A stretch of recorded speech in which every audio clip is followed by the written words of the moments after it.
Call Yahweh by Shemel Shah Mashiach. Call Yahweh by Shemel Shah Mashiach. Shalom, Israel. All glory and honor to Yahweh in the name of the Son, Yahweh Shah. Yahweh, Barakatah Yahweh Shah. Peace and blessings to each and every one. Lord willing, you're enduring in these last days. Stand strong in the faith and you fear in the Most High. Lord willing, this will be edifying to you. Fisherman of Zion, back with another lesson through the spirit of power of Yahweh Shemel Shah. Call Yahweh by Shemel Shah Mashiach. Barakatah Yahweh, Barakatah Yahweh Shah. Call Yahweh by Shemel Shah Mashiach. Don't count this is a light thing to do, Brother Hosea. Fisherman of Zion, peace and blessing to each and every one. All glory and honor to Yahweh in the name of your Son, Yahweh Shah. Yahweh, who the world uses the title God, in the name of his Son, by Hashem, Yahweh Shah HaMashiach, who the word eagerly calls Jesus the Christ, according to the Paleo Hebrew. So the lesson is, date of Simon Maccabees, never trust thy enemy, plus salvation isn't for sellouts. So with the feast of Day of Simon, a lot of people may say, well, what is the Day of Simon? Where did it come from? What is it pertaining to? Is it something that we made up? Is it something that we just found out that only the Israelites know about? What is it dealing with? And how can we get more understanding on it? But before we get into that, we're going to open up with Psalms 122. Through the spirit and power of Yahweh Shemel Shah. This is the book of Psalms, chapter 122. Peace and blessings to each and every one, the leaders and the elders in the nation, those that are keeping the commandments and staying in the faith, patiently waiting for the second coming of the righteous, the Messiah, Yahweh Shah HaMashiach. So this is Psalm chapter 122 and verse 1, and it reads, I was glad when they said unto me, let us go into the house of the Lord Yahweh. So we should be in the spirit of being glad in these last days. We understand that we got to deal with this captivity. We understand we got to deal with all type of afflictions and persecutions. That's why it says in Acts the 14th chapter, verse 22, through much tribulation, we shall enter into the kingdom of heaven. You know, through much tribulation, we shall enter into one of those 12 gates, so-called Black, Hispanics, and Native Americans. So we should be in the spirit of being glad that the Most High has given us a day to remember the downfall of the heathen nations, you know, the Edomites, you know, the Arabs, and all of the nations that had a hand in trying to overthrow the Israelites, the so-called Blacks, Hispanics, and Native Americans. So we should be in the spirit of being glad and being in the spirit of rejoicing and counting the days that are coming to where the Lord is soon going to overthrow these heathen nations, you know, and that's coming, you know. But we have to be patient, and we have to continue to occupy, like the word say in Luke, occupy till the Lord comes, you know. So it's many things that we should be doing. We should be congregating with one another, you know. We should be praying. We should be rejoicing. We should be glad. We should be reading. You know, most importantly, we should be in the spirit of being glad, because not being in the spirit of glad and thanking the Lord for all he's done for us is one of the reasons that got us to the point where we fell away from the Most High God. We had our kingdom taken away from us, you know. So let me get this real quick, and let me get this in the book of Daniel real quick. Because one thing that that these nations did, they destroyed a lot of things that we had. They destroyed, they burnt a lot of our books. You know, they took a lot of our gold. They, you know, took the garments that we had, the holy garments. You know, where's the garments that a lot of our Levite priests had? You know, where's the garment that Yahweh Shah had? You know, so this is Daniel chapter 9. And I'm gonna start at verse 26, Daniel 9 and 26, and it reads, and you can, and a lot of the stuff that is being taught and given a sense in Maccabees, Daniel the prophet prophesied about it, you know. And so a lot of people say we don't subscribe. A lot of people don't subscribe to the Maccabees. A lot of people don't want to deal with it. They said it's not canon. You know, they're saying it's not text. You know, But a lot of the things that they fail to realize is that even Yahweh Shah, you know, kept things according to what the Maccabees were victorious of, and our forefathers had did. So this is Daniel chapter 9 and verse 26, and it reads, "And after 62 weeks shall Messiah be cut off, but not for himself," meaning the anointed. You know, that's another way of saying consecrated, anointed, Messiah, Christ, "but not for himself. And the people of the prince that shall come shall destroy the city and the sanctuary, and the end thereof shall be with a flood. And unto the end of the war desolations are determined. And he shall confirm the covenant with many for 1 week. And in the midst of the week he shall cause the sacrifice and the oblation to cease. And for the overspreading of abominations he shall make it desolate, even unto the consummation, and that determined shall be poured upon the desolate." And so that's the things that when we kept the destruction of Nicanor, you know, the temple was being cleansed, you know, and you had the temple that was restored during the time of Nehemiah and Ezra, you know, and now you have now you have a temple being destroyed, and now you have a temple that's trying to be castrated again, and we know, according to the house of the Most High God, that our body is a temple as well. And we understand that we don't have a physical temple where all the nation can just go and just reside every Sabbath. You know, we understand that we are the temple now. But getting this in Matthew real quick, I want to get this in Matthew. This is the book of Matthew chapter 24.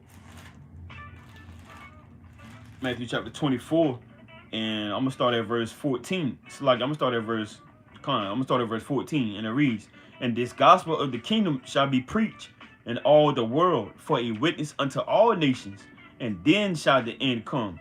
So the Lord didn't have it where only just the Israelites hear about the truth and know about the truth. All nations are going to hear and know, even though a lot of them, according to the top upper echelon, they know according to the lies and all the iconoclasm and all of the hidden things that they kept away from the lower parts of those that's in the land of the living. We understand that a lot of other people don't know. They are now witnessing. They are now coming back to this great awakening. You know, the so-called blacks, Hispanics, and Native Americans, and as well as the other nations as well. So the Lord said, "This gospel shall be preached in all the world." A lot of people don't know about the Maccabees. You know, a lot of people don't subscribe to the Maccabees just because, you know, they had things taken out of the Bible, the 1611. They looking at it as something new, something that we just discovered. Verse 15, Matthew 24:15. "When ye therefore shall see the abomination of desolation spoken of by Daniel the prophet stand in the holy place, whoso read it, let him understand." So we had a lot of things that went on according to being oppressed by these enemies, these heathen nations, and even Yahweh Shah, the Messiah, spoke about these things. You know, he even said, "Agree with your adversary quickly, lest he deliver you up to the judge." And a lot of people don't realize it, but the Messiah, Yahweh Shah, spoke in parables. You know, so he didn't just break it down to the point where you can understand it plain and get it right then on sight. You know, a lot of things was parabolically spoken, and so a lot of people it wasn't meant for them to understand. It wasn't meant for them to just get it right then and there. You know, so Yahweh Shah, the Messiah, spoke about, you know, Edomites, you know, who we understand to be the Caucasians, those that dwelt in the mountains, the Caucasus Mountains, you know, the so-called white man, if you can understand. We understand that he spoke about these things. He prophesied and told the Jews at a specific time that there was going to come a falling away, you know. So when you get the understanding of Simon Maccabees, you know, it's not something that's new. You know, it was something that was done, you know, during 198 BC, literally around 336 BC, when you deal with Alexander the Great, the Freak. the wicked, you know, because you dealing with two, because Satan always fought against Satan. It wasn't just always the nations against the Israelites. The nations was against themselves as well. The Ptolemy dynasty and the Seleucid dynasty, you know. So it wasn't just only the Greeks fighting against the Israelites, you know. They was going against each other too. And so to understand the history, you got around Alexander the Great, you got around 330 BC to 166 BC. You have the Hellenistic period, you know, where you had the Israelites being Hellenized and dealing with other nations coming in power and rulership, trying to overthrow a lot of the things that was already set up at that time. And this was Alexander the Great, 330 to about 328 BC, and the Ptolemies of Egypt. And then after that, around about 166, you had the Seleucids who was coming in power, trying to pretty much overthrow a lot of and wipe out a lot of the Israelites and the laws and the statutes and the commandments. While during the time of Alexander the Great, the freak, was trying to bring everybody together, like the one world thing, how they doing now, the one world religion, one world customs. So as we read Maccabees, according to a lot of the precepts that we're gonna get, you know, the Hellenistic period was trying to have people come together, and according to the Ptolemy dynasty, and then when the Seleucid dynasty came into power in 166 BC, you have them trying to just pretty much wipe out and overthrow, according to how things were after Alexander. So this is I want to get this Apocrypha right here. So this is First Maccabees chapter 1, and this is in the Apocrypha. If you don't have an Apocrypha, you know, we always encourage you to get one. Let's see if I can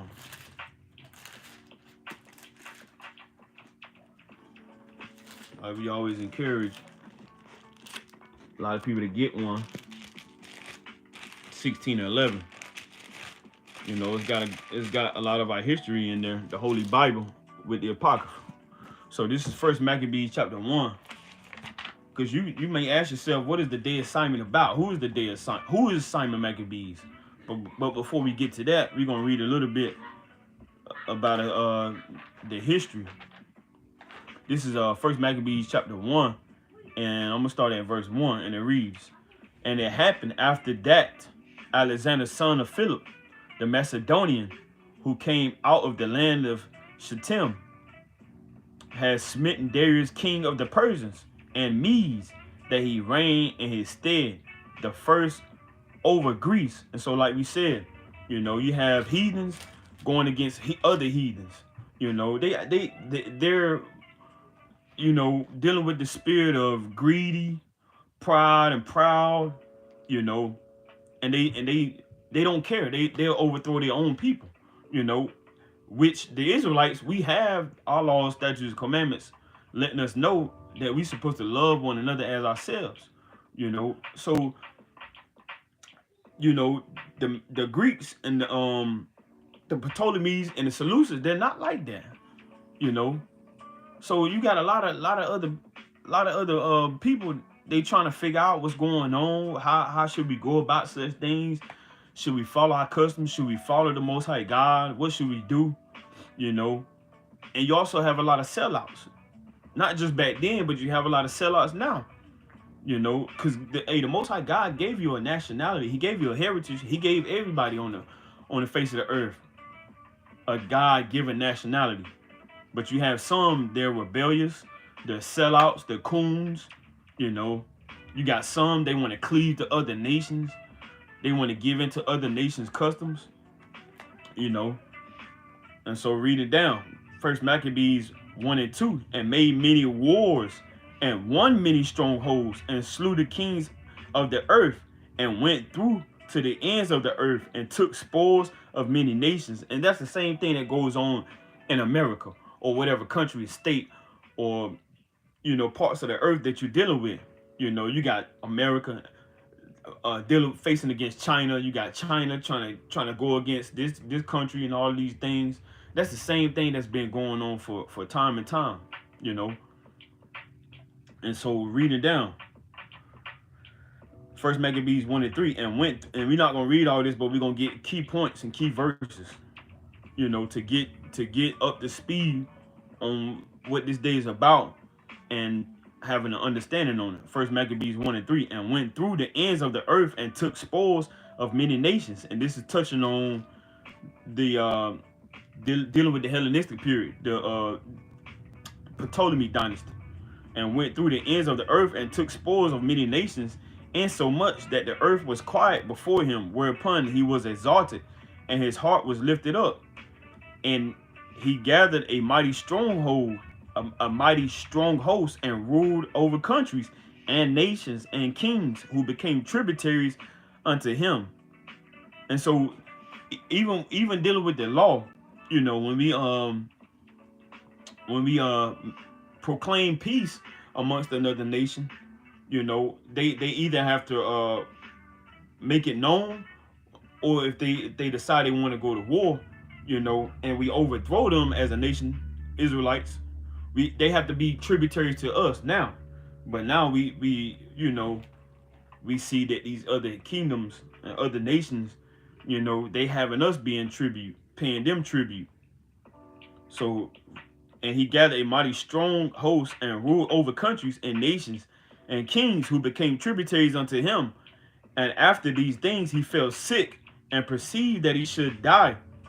So we understand, Alexander, he was what's the word I want to use? I want to use my words wisely so the edification can be sent out, and so YouTube won't flag the channel. So we understand this man was wicked, and he was doing some wicked things, to his fellow brothers, if you have ears to understand, and he caught diseases and fell, and died.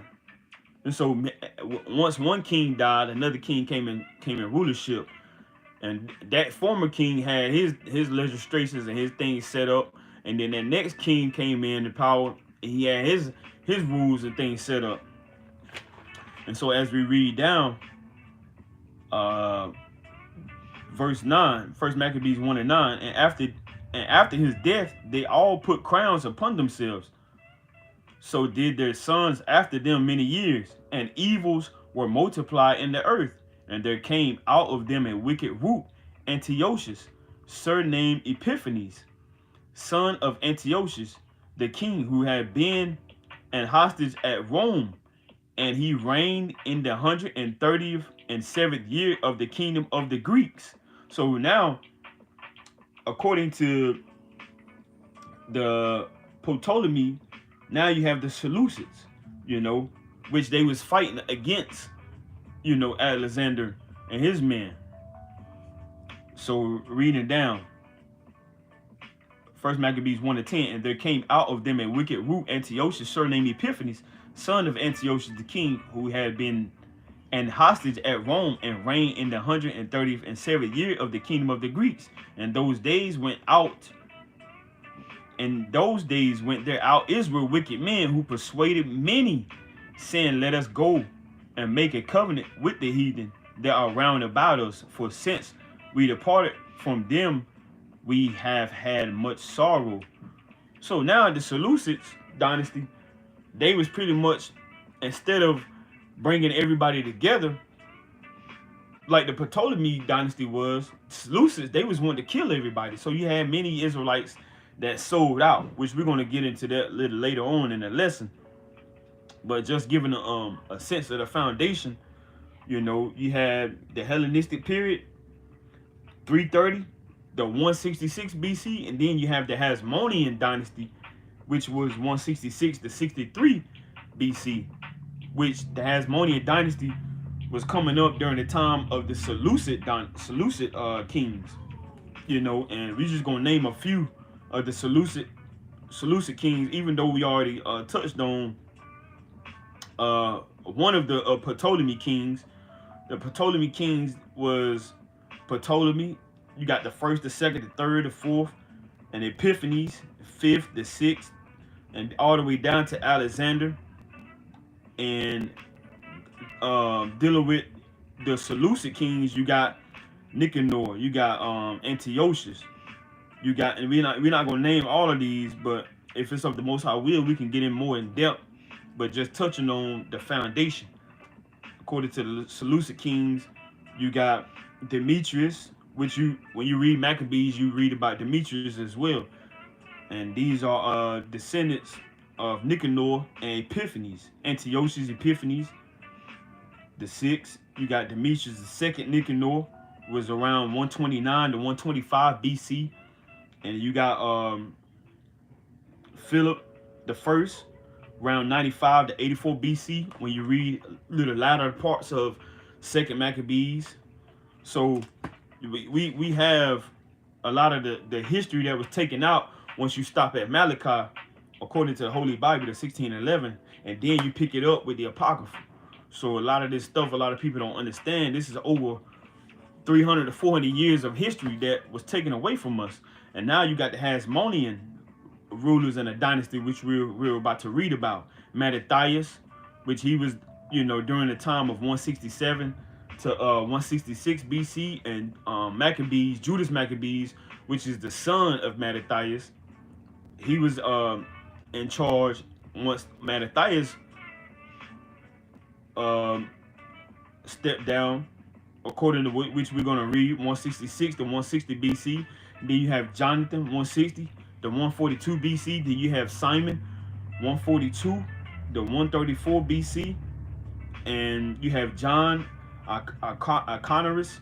You have Artobulus, Alexander. You have Salam, Artobulus, John, Hyrcanus II, and Antiochus, which is all the way to the end of 37 BC. And so these are our kings, just like the Most High has given us judges during the time of Gideon, Samson. So the Most High has given us mighty men that we should look forward to and remember their mighty works. It don't just stop with Moses. The Lord has given us prophets. The Lord has given us mighty men that he commanded that we look towards and remember them. I want to get this in Apocrypha real quick. Sirach, chapter 44. This is Sirach, chapter 44, and I'm going to start at verse 1, and it reads, "Let us now praise famous men and our fathers that begat us. The Lord," this is Ecclesiasticus in the Apocrypha, chapter 44. I'm going to start back at verse 2. Sirach, chapter 44 and verse 2. Ecclesiasticus 44:2. "The Lord hath wrought great glory by them through his great power from the beginning, such as did bear rule in their kingdoms, men renowned for their power, giving counsel by their understanding and declaring prophecies." And that's what Ezra did. When you read 1st and 2nd Esdras, he brought 4 prophecies that Daniel the prophet fainted trying to figure out, and the Lord told Daniel to stand in his lot to the last days, meaning he's gonna, prophesy till the Lord comes back, and he's gonna stand 10 toes down according to what he was commanded to do and what he was sent forth to do, as well as the other prophets and the mighty men the Lord put before us to lead us in the nation. And the Lord has mighty men in the nation of Israel, as well as now the so-called Black, Hispanics, and Native Americans. We don't know who those men are, those leaders are, those elders are, according to who they actually are that the Lord has created, because whatever the Lord created, it's not just castrated, it's not just destroyed. The Lord still has it on the earth, just like the sun. Once the Lord created the sun, it wasn't like the sun kind of just got destroyed and then a new sun had to come back, or a moon, or the stars and things of that nature. So the Lord commanded that, we praise our forefathers for their mighty works. So let me get this in Deuteronomy real quick before we get into this. Deuteronomy chapter 32, and I'm gonna start at verse 7. Deuteronomy chapter 32 and verse 7, and it reads, remember the days of old. So a lot of people, they just want to jump straight to the Messiah, the anointed, which, we have to understand who he is and what he does before we can get to the point where we just saying, oh, I accept Christ, because you're not going to be well understood and well knowledged, because in Jeremiah, real quick, for a lot of people to say, I don't want to hear about the Maccabees. I don't want to hear about the days of old. I only want to hear about Christ. But if you do that, you have to understand this. This is Jeremiah chapter 9, verse 24, and it reads, but let him that glorieth glory in this, that he understandeth and knoweth me. So this is the Most High. This is the Heavenly Father. You have to have a sense of righteousness and a spirit to understand that it's just not only confessing Christ with your mouth and believing on him. It's many other things that's attached to that. Just like if you was to buy a TV, okay, you got a TV, but where's the remote? Where's the cord that you plug into the wall? How are you going to utilize that electronic device if you don't have the other things that's attached to it? It's many things that's attached to Yahweh Shah HaMashiach, the righteous, the Son of Man. His father, his lineage, King David, King Solomon, Moses. Moses prophesied that there was going to be a mightier man that's going to come after him. So if you're dealing with the Old Testament only, or if you're dealing with, you just only want to hear about Christ, you don't have a solid foundation, and this is why you're all over the place. This is why you're double-minded. This is why you can't be rooted and grounded in your understanding. One minute you're in the Islam, the next minute you're in the Jehovah's Witness, and the next minute you're all over the place. You're doing the same thing the Christian church does. You're doing the same thing that all these other religions do, because you're not rooted, you're not grounded, and you're not deeply embedded and understanding the Lord. Because if you want to understand the Son of Man, the anointed king, you have to understand the things that came before him and the things that he said was going to come to pass according to his prophecies, like according to Revelation 19 and 10. The testimony of Yahweh Shah HaMashiach, the righteous, the Messiah, is prophecy. So things that was foretold that was going to happen, that a lot of people, they don't want to hear about, they don't want to get into, they don't want to deal with. And when they say stuff like that, you see their fruits. Like Sirach 19 and 29 say, you know a man by his fruits. So reading this again, Jeremiah 9 and 24.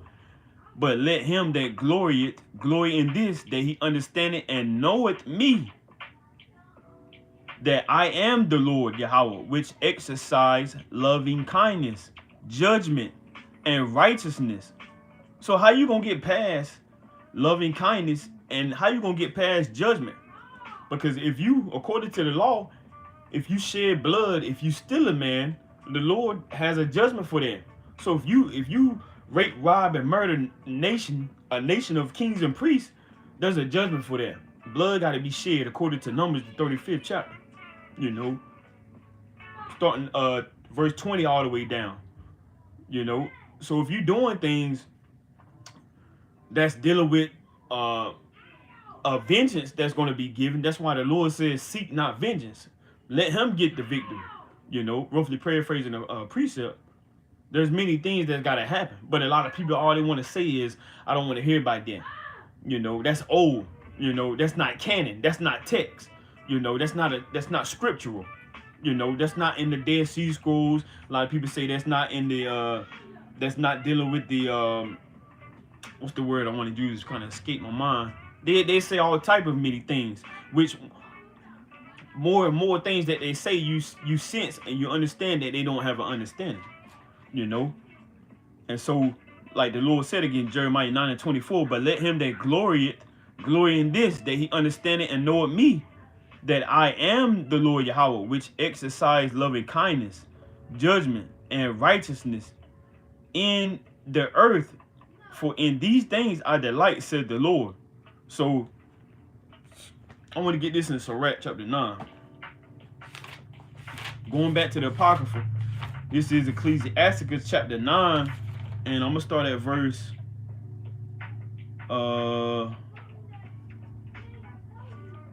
let me see. Matter of fact, I'm gonna hold that.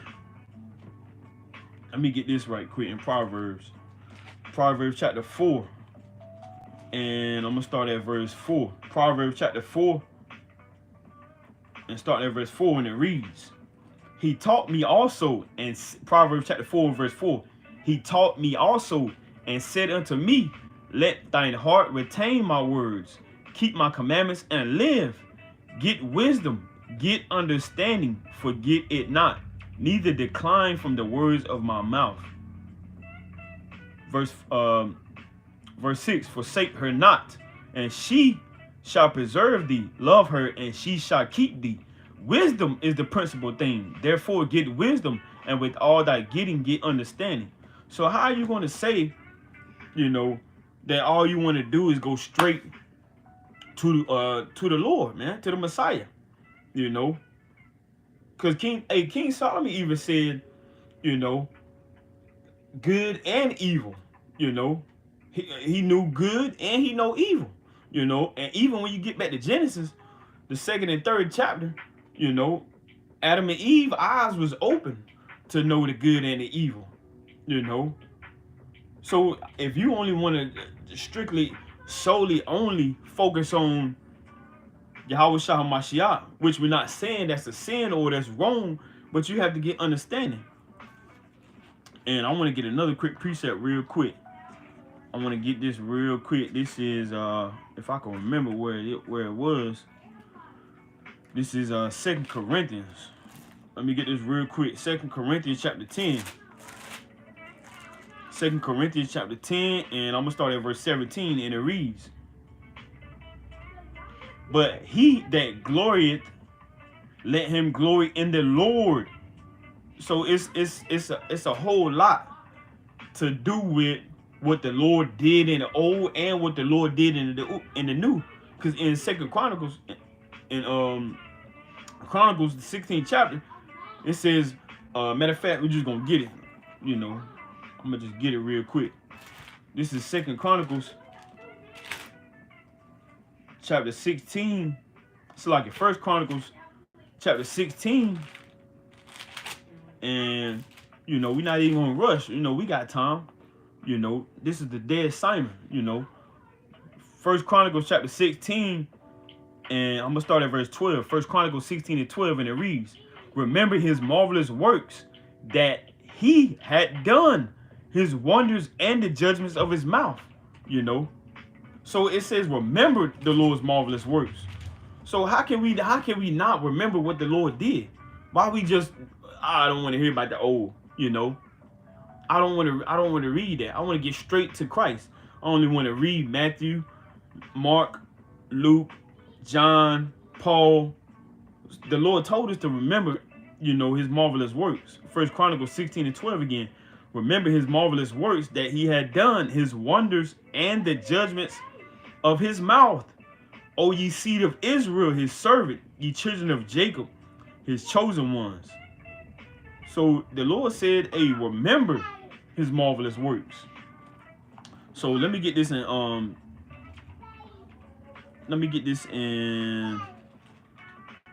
Acts chapter 4. Matter of fact, I want to start at Acts chapter 4. Acts chapter 4, and I'm going to start at verse 10. Acts chapter 4 and verse 10, and it reads. And so this is understanding and knowing the Lord. Because a lot of people, they don't even understand that Yahweh Shah was only sent to a specific nation. He wasn't sent to those that control the music industry. He wasn't sent to those that control, all of the banking system. You know, he wasn't sent to those that crucified him, according to the Roman rulers. You know, the Roman kings. You know. So this is Acts chapter 4, verse 10. Be it known unto you all and to all the people of Israel that by the name of Yahushua HaMashiach, which we understand the letter J, didn't come about to the 15th, 16th century.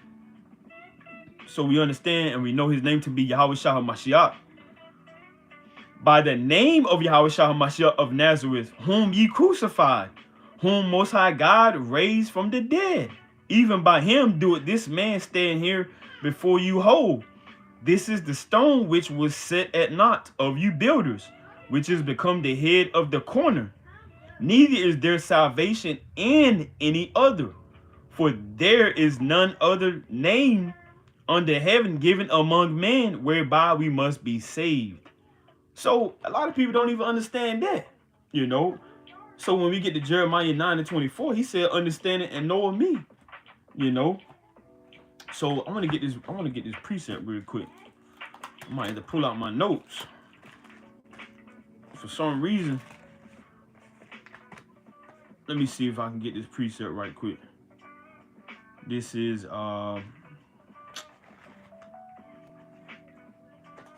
it's probably in the Apocrypha. This is Wisdom of Solomon. This is Wisdom of Solomon, chapter 15, and I'm gonna start at verse 3. Wisdom of Solomon, chapter 15. I'm gonna start at verse 2. Wisdom of Solomon 15:2, and it reads in the Apocrypha. Wisdom of Solomon 15:2. For if we sin, we are dying, knowing thy power. I mean, like, a lot of people don't even understand the dynamics of sin, transgressing the law. 1 John 3.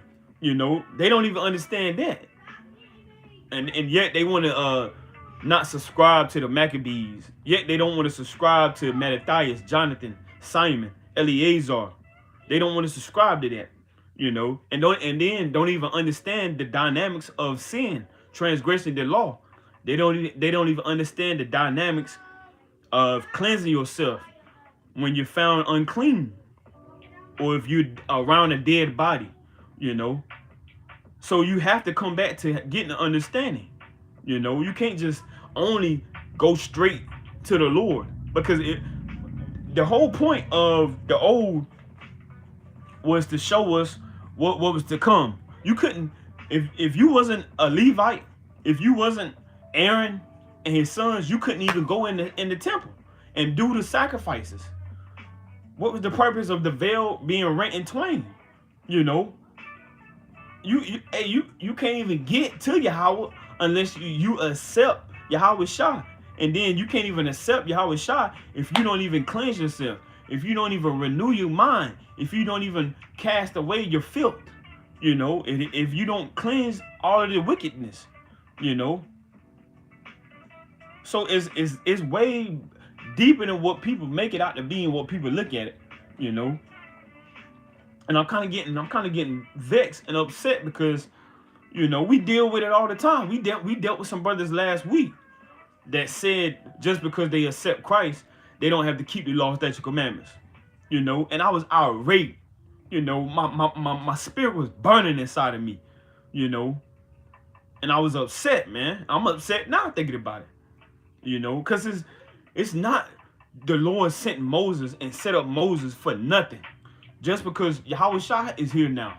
Not taken away from our Lord and our Savior, the righteous, the King, you know. But we believing on the Lord, but it's more than that, you know. And our forefathers told us that. The Maccabees showed us that, you know. So reading this in Wisdom of Solomon again, Wisdom of Solomon 15:2. For if we sin, we are dying, knowing thy power, but we will not sin, knowing that we are counted dying. And this is not saying we're not going to fall short, but if we fall short, we're going to go straight back to the advocate, to our lawyer, to our Savior, to the Holy One of Israel, to Yahweh Shah HaMashiach, because we know and understand that we're going to fall short according to the flesh. But that's not stopping us from believing and keeping the Holy Father's commandments. You know, verse 3, Wisdom of Solomon 15:3. For to know thee is perfect righteousness. You see that? So you gotta know the Lord. Like you might know your mama and your daddy, you know, and other people don't know.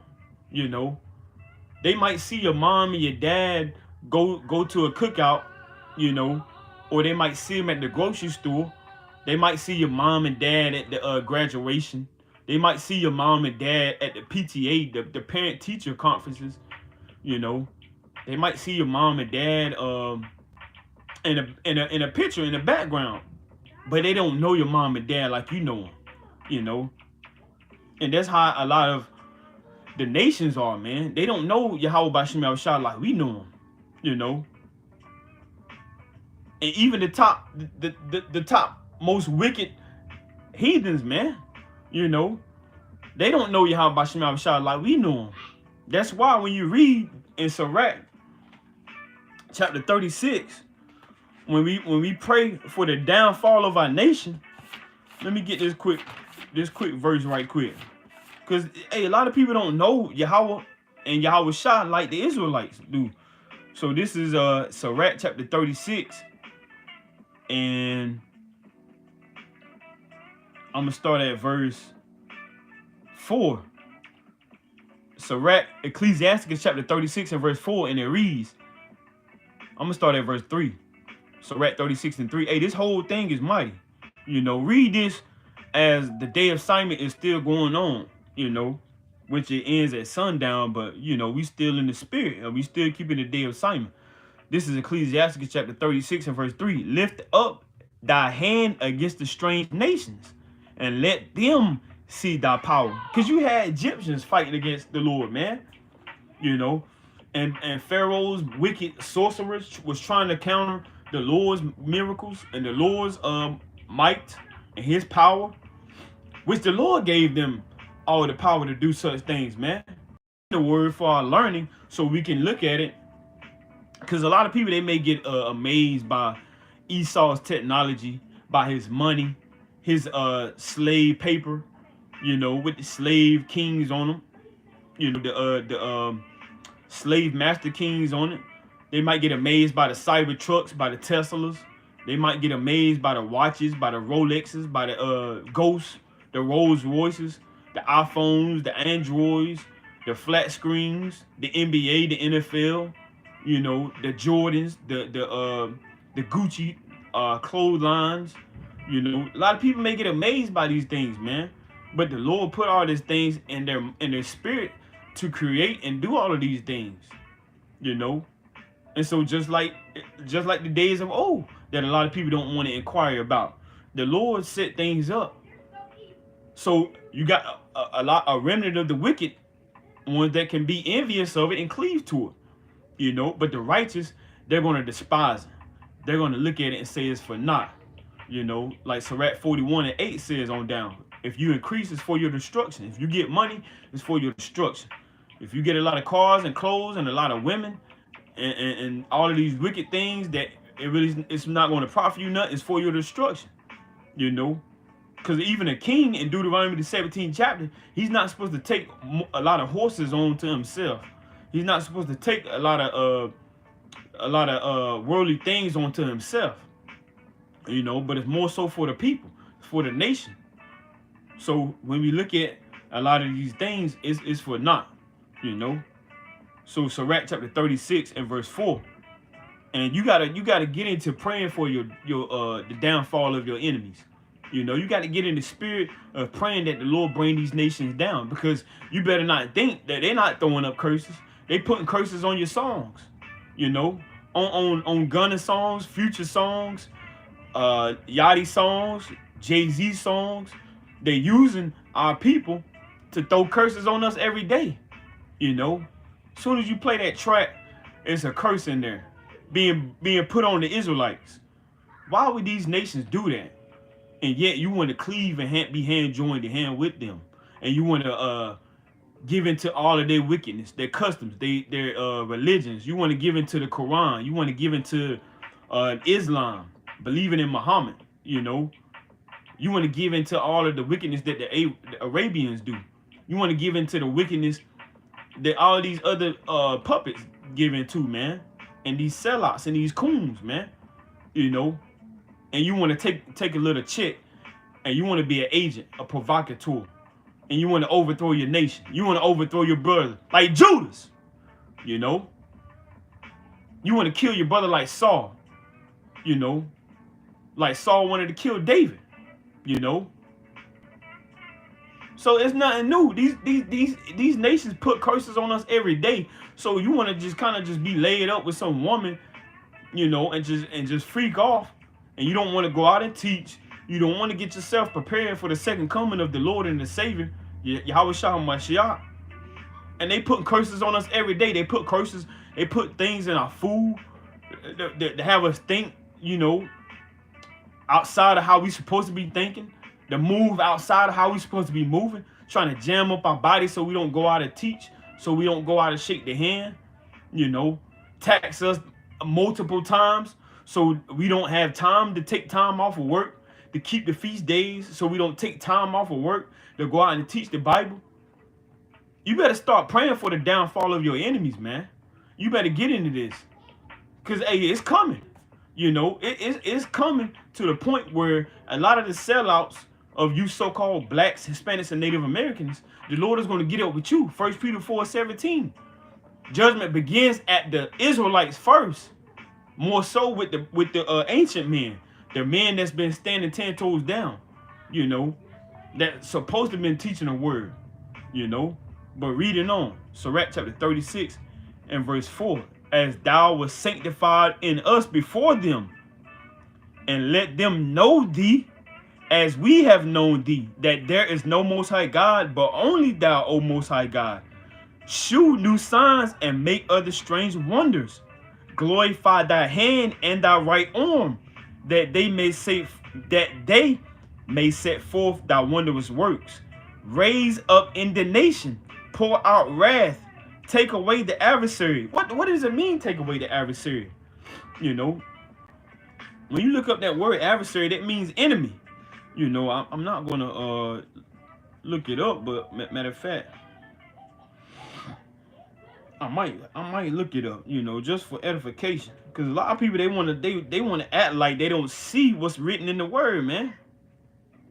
You know, I'm going to get this quick precept right quick in Matthew. This is Matthew chapter 5, and then we're going to come back to this. You know, this is Matthew chapter 5, and I'm going to start at verse 25, and it reads, and this is red letter, so we already know what the deal is. We know this is the king, the righteous. This is Matthew chapter 5, and verse 25, and it reads, agree with thine adversary quickly, whilst thou art in the way with him, lest at any time the adversary deliver thee to the judge, and the judge deliver thee to the officer, and thou be cast into prison. Now you can make an argument in a case to say, okay, he was teaching on about the Israelites parabolically, that they gotta agree with one another. Okay, you can say that, but who during the time of the Roman captivity had authority and access to put somebody in prison? Nobody. No Israelite at that time. You know, no Israelite during the time when Yahweh, the Messiah Christ, was walking on the earth. No Israelite had access to put others in prison. Nothing that there was nowhere you know. If you don't, you can be a scholar. You're not gonna make that argument. You can't make that case. So we understand that this is talking about the enemies. And a lot of people don't want to deal with that because they gotta confess that they been lied to, and they gotta shut all of their religious followings down. So this is let me get this in the blue letter. Adversary. This is Antiochus. Strong's G 476. Antiochus. It's kind of not showing, but this is adversary. This is what Yahweh was talking about. Antiochus. As you can see, it says enemy down at the bottom. It says opponent, an opponent in a suit of law, an adversary, enemy. So, as he said, Matthew chapter 5 and verse 25 again, agree with thine adversary quickly, whilst thou art in the way with him, lest at any time the adversary deliver thee to the judge, and the judge deliver thee to the officer, and thou be cast into prison. Now you can say, okay, another case, you can make an argument about, okay, that's Christ saying, okay, Yahweh is the judge, and he's going to deliver thee to the gates of hell, to the grave. You know, you can say that, but check this out. He also told his disciples that he was going to send them in the midst of wolves. You know, so be wise as a serpent, harmless as a dove. You know, so there's many arguments that people can make and say that it was talking about this or was talking about that. We know that the Lord prophesied about these other nations and their downfall and them going into slavery. So there's no way you can get around it. You can make a point, you can make an argument, you can make a case. It doesn't matter. You know, we can go in and out of the scriptures, front to back, Genesis, Revelation, the Apocrypha, not the Apocrypha. You know, we know the Lord was prophesying about the downfall, because even in Revelation, he said he's going to, you know, take back the kingdoms of this world, and he was going to overthrow and be a ruler of this earth. You know, their kingdoms are going to be destroyed, and he's going to set up his throne forever. You know, so we're going to drop Sirach 36, but that's a mighty prayer, you know, and the downfall of your enemies. So let's get back to Maccabees, you know, because we got a decent amount of stuff to get into. So going back to Deuteronomy chapter 32, Deuteronomy chapter 32 and verse 7 again. Deuteronomy chapter 32 and verse 7. Remember the days of old, consider the years of many generations. Ask thy father, and he will shew thee, thy elders, and they will tell thee. So we got to get back to the sense of remember the days of old. Let me get this precept of Job real quick. This is the book of Job, chapter 15, and I'm gonna start at verse 18, and it reads. I'm gonna start at verse 17. Job 15 and 17. I will shew thee, hear me, and that which I have seen, I will declare it. So our forefathers seen many things. Noah seen many things, you know. Enoch seen many things. Moses seen many things. Aaron seen many things, you know. Eleazar seen many things, you know. Tobit seen many things. So our forefathers, they seen some things, you know. And a lot of things was documented for us to go back and read. Verse 18, Job 15 and 18. Which wise men have told from their fathers and have not hid it.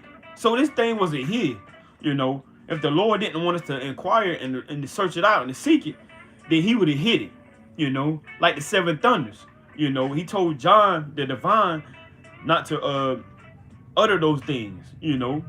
So Lord willing, once the manna gets revealed and is given back to the hopeful elect, you know, the seven thunders won't be hid anymore when you read about it in Revelation. So let's get let me get this in Luke real quick, because you know, you gotta have a mind of salvation, you know, because we need to be saved from our enemies. You know, who wouldn't want to be saved from their enemies? At least you somebody that's hand joined in hand and that's want to be overthrown in the end, you know.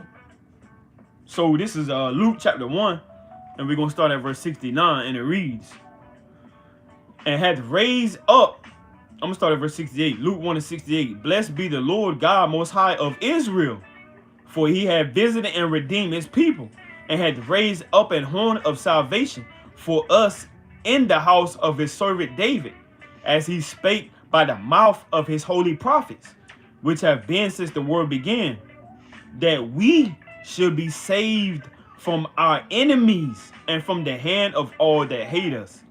So we got a lot of nations that hate us, you know. And to name a few, you know, if not all of them, let's touch on it. You know, who we got that hate us, you know, just for edification. You know, we got Ishmael hate us. You know, we got Moab hate us. We got Elam, they hate us. Mizraim hate us. Cush hate us. Gomer hate us. Javan hate us. The Ashkenaz hate us. Magi hate us. Canaan hate us. You know. So hey, it doesn't matter who you say or where you and what in your argument. We got a lot of nations that hate us, man.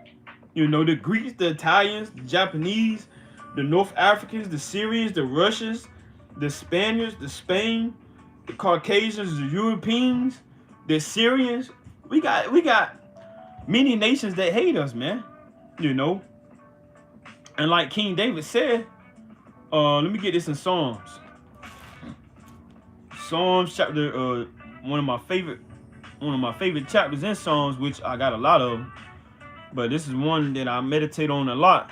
This is Psalms chapter 25, and I'm gonna start at verse 19. Psalms 25 and 19, and it reads, "Consider my enemies, for they are many, and they hate me with cruel hatred." Who was King David fighting?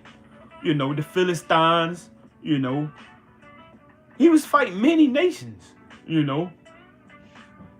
So like he said right here, Psalms 25 and 19, "Consider my enemies, for they are many, and they hate me with cruel hatred. Oh, keep my soul and deliver me." So the Israelites need to be delivered. You know, we need to be delivered from this wicked world, man. You know, it's nothing but demonic, satanic, you know, pressure to try to decompose and castrate the nation that was chosen, you know. So Psalm 25 and 20, "Oh, keep my soul and deliver me. Let me not be ashamed, for I put my trust in thee." And a lot of people, they're ashamed that the Lord chose them, you know. And as we get into Maccabees, you have Israelites that was ashamed to profess and confess their love and their desire and their zeal for the Lord. Don't be ashamed to walk around with your fringes on, man. Don't be ashamed to say you don't eat pork. Don't be ashamed to say you don't eat shrimp, crab, lobster. Don't be ashamed to say you don't shave your beard. You know, don't be ashamed to say you're committed to taking care of your wife and your children, man. You know, when your other fellow brothers, you know, they like to hit and run, man. They like to toot it and boot it, man. You know, don't be ashamed to uphold your laws, statutes, and commandments and your heavenly Father. You know, especially when you in the midst of demonic entities, man, and forces that war against you every day. You know, so I want to get another. I want to get Psalms 119. This is Psalms 119, and I'm gonna start at verse Psalms 119, and it's a lot in Psalms 119 now. Psalms 119 is mighty too. I'm gonna start at verse 40. Psalms 119 and 40, and it reads, "Behold, I have longed after thy precepts. Quicken me in thy righteousness. Let thy mercies come also unto me, O Lord, even thy salvation, according to thy word." Verse 42, "So shall I have wherewith to answer him that reproacheth me. For I trust in thy word, and take not the word of truth utterly out of my mouth. For I have hope in thy judgments. So shall I keep thy law continually forever and ever." Ain't no stop. It don't matter what captivity you go in. It don't matter what curses you under. Got to keep the law, statutes, and commandments. Reading on. Verse 45. I will walk at liberty, for I seek thy precepts. I will speak of thy testimonies also before kings, and will not be ashamed. You see that? Mighty. Read it one more time. Psalms 119 and 46. I will speak of thy testimonies also before kings, and will not be ashamed. And I will delight myself in thy commandments, which I have loved. You see that? So we not ashamed, you know, in this Americanized captivity, man. We not ashamed to have people looking at us and making fun of us, man. Because, hey, we gonna get the last laugh. When them chariots come, they swing low and they beam you up. Lord willing, is everybody on this live that's an Israelite, as well as myself, you know, and the rest of the nation of Israel, your wives and your children, my wives, my children, you know, the leaders and the elders in the nation of Israel, the so-called blacks, Hispanics, and Native Americans, you know, we not ashamed, man. We not ashamed to teach, you know, and make our face hard against other faces. You know, we not ashamed to correct, to rebuke. We not ashamed to love our brothers and our sisters in the nation. You know, we not ashamed. We're going to continue to do what the Lord has commanded us to do. You know. So, I want to get down to, let's go to 1 Maccabees. 1 Maccabees chapter 12. 1 Maccabees chapter 12, and I'm going to start at verse 39. 1 Maccabees chapter 12 and verse 39, and it reads, I'm going to start at verse 37. 1 Maccabees chapter 12 and verse 37, and it reads, upon this they came together to build up the city, for as much as part of the wall toward the brook on the east side was fallen down, and they repaired that which was called Kalphanath. Simon also set up Adida and Cephaliah, and made it strong with gates and bars.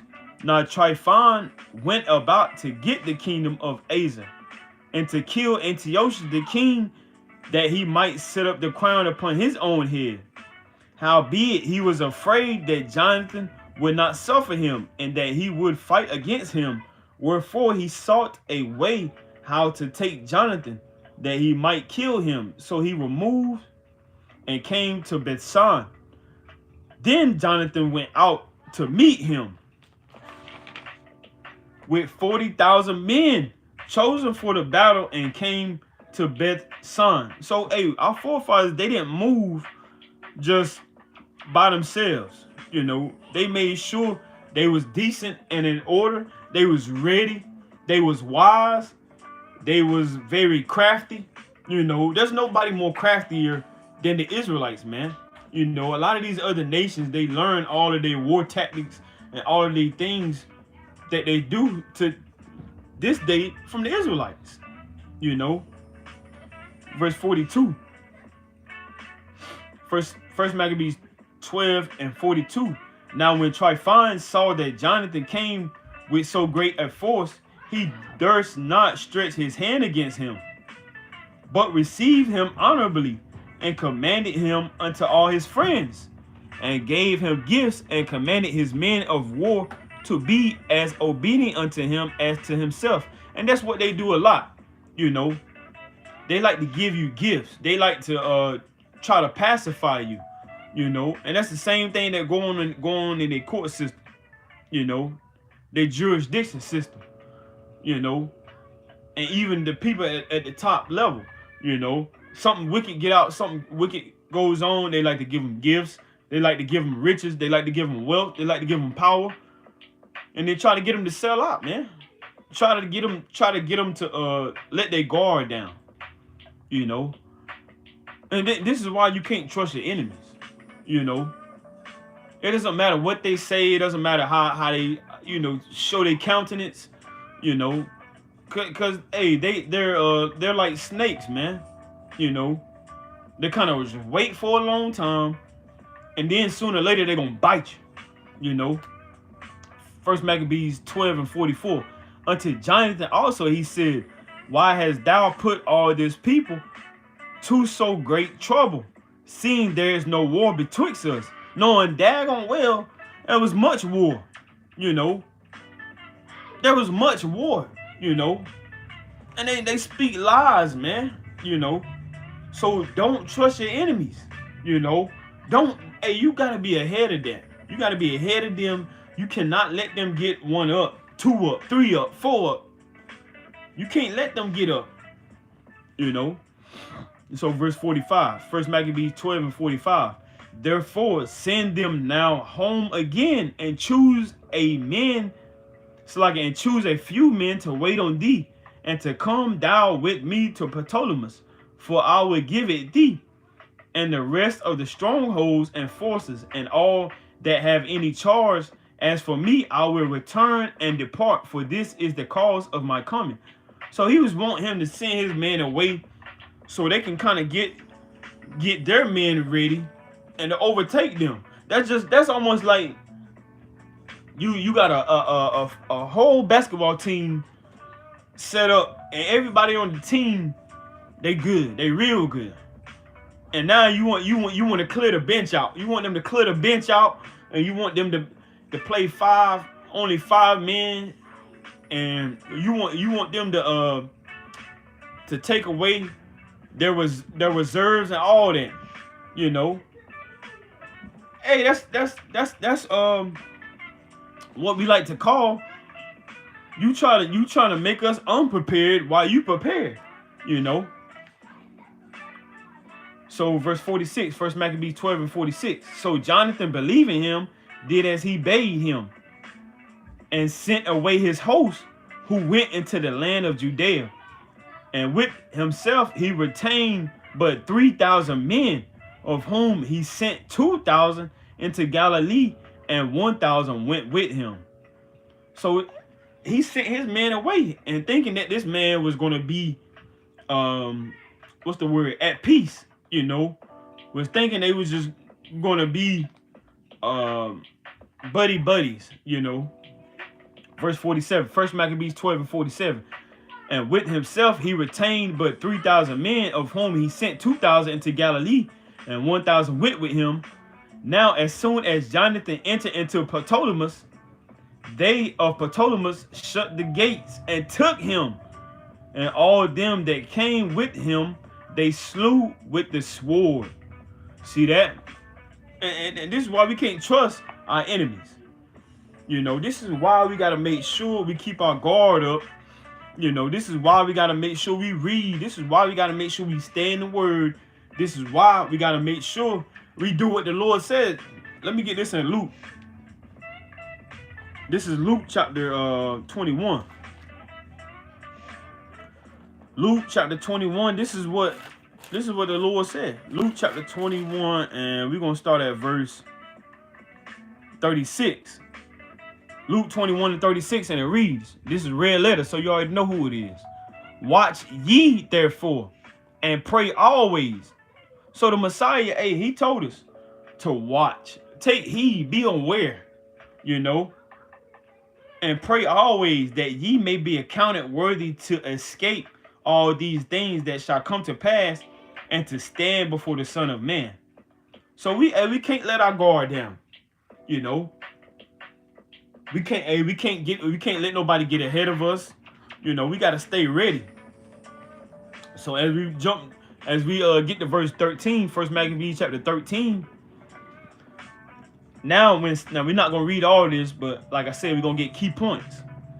First Maccabees chapter 13. Now when Simon heard that Trion had gathered together a great host to invade the land of Judea and to destroy it, and saw that the people was in great trembling and fear, he went up to Jerusalem and gathered the people together and gave them exhortation, saying, ye yourselves know what great things I and my brethren and my father's house have done for the laws and the sanctuary, the battles also and troubles which we have seen, by reason whereof all my brethren are slain for Israel's sake. Because like 2 Timothy said, endure for the elect's sake, you know, and they put themselves in the front. They put themselves on the front line to avenge the nation, to be a counselor, to be a leader, to be a priest, you know, to offer up sacrifices, you know, so we can have a somewhat in some way to keep our customs and our heritage intact, you know. And so this is what the day of Simon is about. A man that put others before himself, you know, and there's no better way than to put your life on the line, you know, just like Yahushua, the Messiah, did. You know, he put his life on the line, you know. So this is a day that you should keep and that you should remember, you know, besides Memorial Day, all of the fallen soldiers that fought for America. You know, what about before that? You know, we had mighty men that put themselves on the front line without, because a lot of people, you know, they like, okay, I want to join this service, I want to join this service, you know. They might have did that because they were down bad. They might have found their wife cheating on them. They might say, I need to leave, you know. I need to get away. I want to go to this country. I want to go to that country. Or I need good benefits, or I need some money. You know, I can't find a job, so let me enlist into the service. But hey, our forefathers didn't do that. They didn't say, I want to join the Maccabees for money, or I want to join the Maccabees so I can get a lot of women, so I can show my muscles. You know, they did that for righteousness, you know, for the will of serving and glorifying the Heavenly Father. 1 Maccabees 13:4. By reason whereof all my brethren are slain for Israel's sake, and I am left alone. Now therefore be it far from me that I should spare my own life in any time of trouble, for I am no better than my brethren. Doubtless I will avenge my nation and the sanctuary and our wives and our children, for all the heathen are gathered to destroy us of very malice. See that? So it wasn't just only the heathen. Hey, he had to do that against a lot of sellouts too, you know, because you had many people that were Israelites that went into joining with the heathen, man, you know. So before we go back to this, let me get this in Sirach. And we have to be aware and we have to watch, because even your own people gonna sell you out in these last days. You know, this is Sirach, and the heathen will pull out all the stops. They will use your own people. They might try to use your mama. They might try to use your cousin. They might try to use your aunt, your uncle. You know, so like it. This is Sirach chapter 12 and verse 10, and it reads. Sirach chapter 12, Ecclesiasticus in the Apocrypha chapter 12 and verse 10, and it reads, never trust thine enemy, for like as iron rusted, so is his wickedness. And when you see something get rusty, you know, it starts off with a little bit of rust, you know, you kind of walk away, then you come back, and now that thing just got worse, you know. So you can't talk nobody out of their wickedness, man. It's gonna get worse and worse, you know. It's gonna get worse and worse and worse, you know. Just like these last days, the wickedness and the evil in this world is gonna get worse and worse and worse, you know. So if you think you can deal with one scoffer, you know, as time progresses and the second coming of our Lord and Savior, you know, comes to the point where, you know, it's getting closer and closer, there's gonna be more scoffers coming out, you know. It's gonna be more people trying to overthrow the nation. There's going to be more people trying to kill the Israelites. You know, they're gonna be trying to follow you home. They're gonna be trying to find you on social media. They might try to go to the courthouse and look up your identification. Try to look up your name. Try to look up your background check. They might try to come to camp and say you're David Johnson, ain't you? You know, you assaulted a woman in 2019, didn't you? You know. You got caught with a DUI charge in 2014. People out here wicked, man. You know, they might try to get one up on you. You know, you can't trust your enemies. So reading on, Sirach chapter 12 and verse 11. Though he humble himself and go crouching, yet take good heed and beware of him, and thou shalt be unto him as if thou hast wiped a looking glass, and thou shalt know that his rust had not been altogether wiped away. So you kind of wipe, when you wipe that rust away, you know, it might kind of seem like it went away, but it's gonna come back, you know. That's why I say, like as his iron rusted, so is his wickedness, you know. Verse 12, Sirach 12 and 12. Set him not by thee, lest when he had overthrown thee, he stand up in thy place. Neither let him sit at thy right hand, lest he seek to take thy seat, and thou at the last remember my words and be pricked therewith. You see that? So we're gonna read all the way down to 18, because this is a mighty chapter, you know, and we should be in the spirit of getting built up in the spirit and taking heed and watching. You know, it ain't just you teach, and after you teach, you go chill out. You know, you go sit down, you get your breathing, you kind of just take a day off.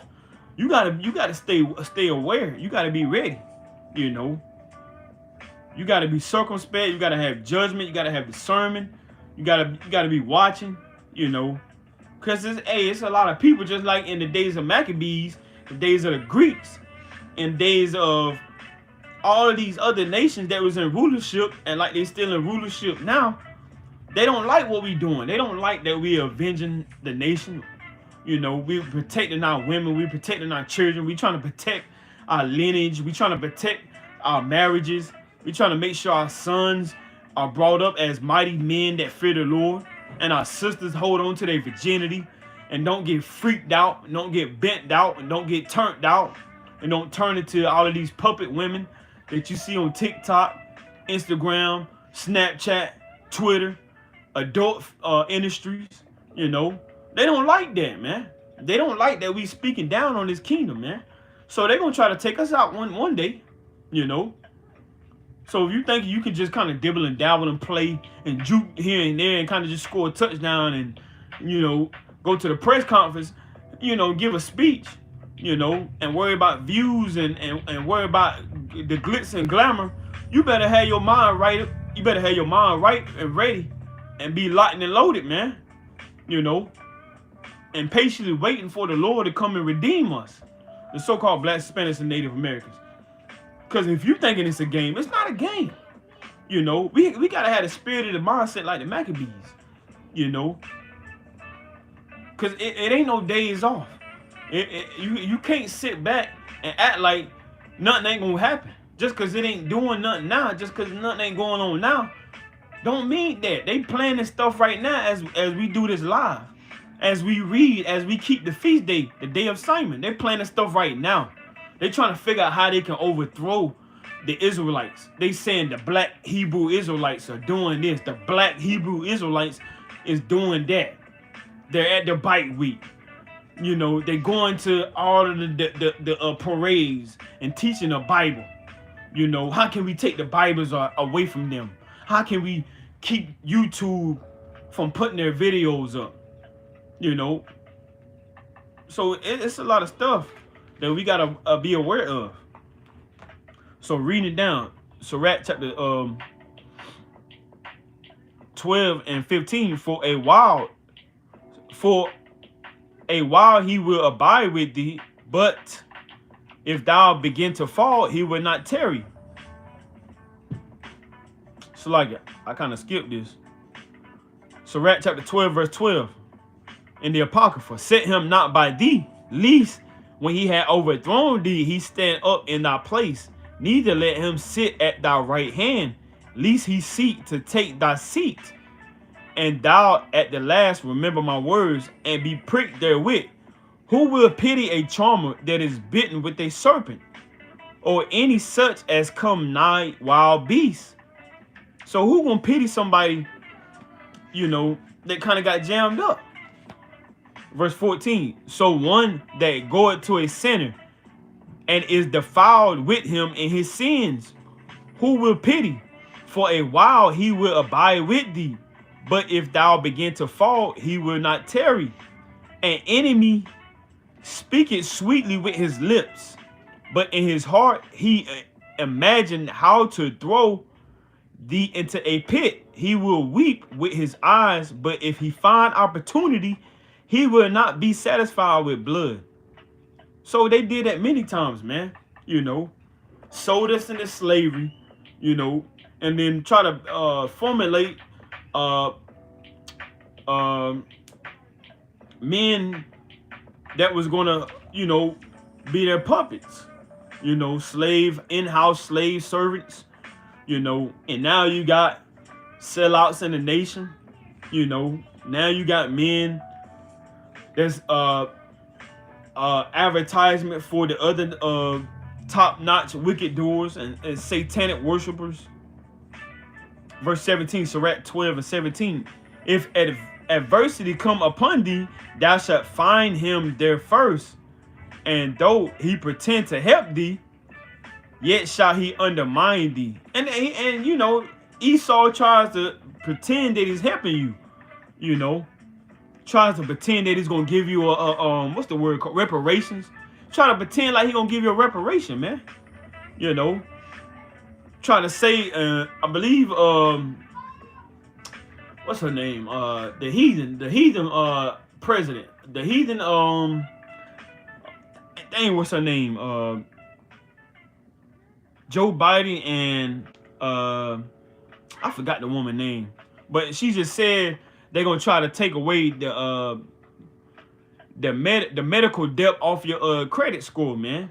You know, they just said that not too long ago. Harris, Tamilia Harris, if I'm saying it wrong, but it's something to what on the lines of that. You know, she just did a press saying they're gonna try to take away the medical debt off of your credit to where you can get a loan, car loan, a house loan. So they're gonna speak wise, smooth, sweet things, you know, and try to get you away from what's going on now. You know, the great awakening, the Israelites waking up. You know, so we should be on the spiritual and physical sense of departing from this world and solely and wholeheartedly coming back to the law, statutes, commandments. You know, but they're gonna try to throw all type of baits out there, try to get you trapped in the cares of this world. So reading this again, Sirach 12 and 17. If adversity come upon thee, thou shalt find him there first, and though he pretend to help thee, yet shall he undermine thee. He will shake his head and clap his hands and whisper much and change his countenance. You see that? And that's what they did. You know, they did that with our forefathers and was trying to overthrow our forefathers. Now let me get this in Psalms 55 real quick. Psalms chapter 55, and we're gonna start at verse 20, and it reads, Psalms 55 and 20. He had put forth his hands against such as be at peace with him. He had broken his covenant. And that's what they did when they came over here to the Reubenites, the Gadites. You know, they overthrew the northern kingdom, you know, with peace treaties, you know, and smoked and slaughtered millions and millions of northern kingdom, as well as the bison, you know, our only source of food, you know. Verse 21, Psalms 55 and 21. The words of his mouth were smoother than butter, but war was in his heart. His words were softer than oil, yet were they drawn swords. So they saying they ain't gonna do this, they ain't gonna do that, you know. And then next thing you know, they pull out they weapons, which is a sword is another modern day understanding as a gun or as some type of artillery weapon. You know, that's what they do. You know, they try to make it seem like they're very cordial and calm with us, and then the next thing you know, they cut us down. You know, and you have many congregations. They may have tried to let a couple of heathens in, man. Next thing you know, they overthrew the congregation. You know, and now you got Edomites wearing fringes and, you know, all type of madness, man. You know, so you gotta watch, and do not trust your enemies. This is Proverbs chapter 26, and we're gonna start at verse 25. Proverbs 26 and 25, and it reads, "When he speaketh fair, believe him not, for there are 7 abominations in his heart." And this is none other than Esau, man. You know, the Europeans, the Caucasian, the Mount Sears, you know, the Idumeans. So let's read this again. Proverbs 26 and 25. "When he speaketh fair, believe him not, for there are 7 abominations in his heart, whose hatred is covered by deceit." It's like it. "His wickedness shall be shewed before the whole congregation." You see that? So you better make this thing known and publicize it. You know, not to get real sensitive, you know, and not to get real westernized, not to get real Christianized, and thinking that all nations and people can be saved. Because he told us, let's read this again, Proverbs 26 and 26. And it reads, "Whose hatred is covered by deceit. His wickedness shall be shewed before the whole congregation." You see that? And you can read, and it's, you know, there's many other chapters and verses that you can read on how we can be aware of this, man. But I want to get let's get First Maccabees. Let's go back to First Maccabees real quick. First Maccabees chapter 6. First Maccabees chapter 6. And I want to start at verse 59. First Maccabees chapter 6 and verse 59. And it reads,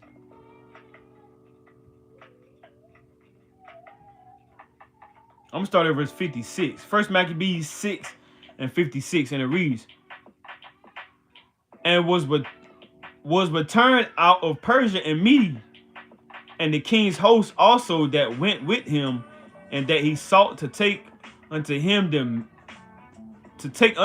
the ruling of the affairs. Wherefore he went in all haste, and said to the king and the captains of the host and the company, We decay daily, and our victuals are but small, and the place we lay siege unto is strong, and the affairs of the kingdom lie upon us.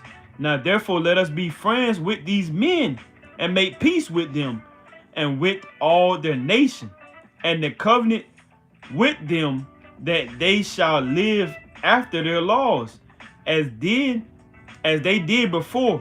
For they are therefore displeased, and have done all these things, because we abolished their laws." And Esau is very crafty, you know, very crafty. Verse 60, First Maccabees 6 and 60. "So the king and the princes were content, wherefore he sent unto them to make peace, and they accepted thereof. Also the king and the princes made an oath unto them, whereupon they went out of the stronghold. Then the king entered into Mount Zion, but when he saw the strength of the place, he brake his oath that he had made, and gave commandment to pull down the wall round about." You see that? They never keep their word, you know, and we've seen it time and time again. Verse 62. It's like verse 63. "Afterward departed he in all haste, and returned unto Antiochus, where he found Philip to be master of the city. So he fought against him, and took the city by force. Now I want to jump to chapter 7 and verse 13. First Maccabees chapter 7 and verse 13. And you should be upset when you read these things, man.